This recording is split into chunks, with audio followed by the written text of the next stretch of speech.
Kota Gianyar kini telah memiliki taman kota dengan wajah baru, dilengkapi patung dan ornamen air mancur dengan hiasan lampu.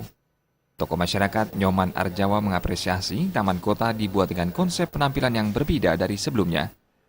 Semenjak selesai dibangun, taman kota ini pun banyak dikunjungi masyarakat untuk berekreasi dan berlibur di akhir pekan oleh masyarakat. Namun, keberadaan taman kota ini pun dirasa tidak cukup, tetapi ke depan perlu dibangun taman-taman serupa.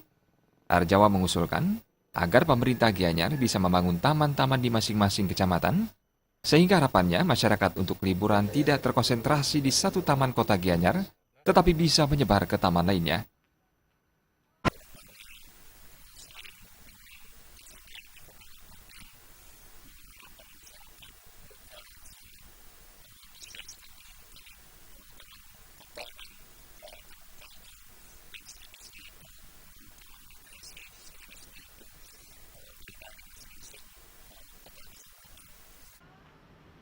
Arjawa menambahkan keberadaan taman ini sangat dirasakan manfaatnya, selain tempat rekreasi juga merupakan tempat ruang terbuka hijau bagi masyarakat Gianyar. Supariana dan Bayudi, Bali TV.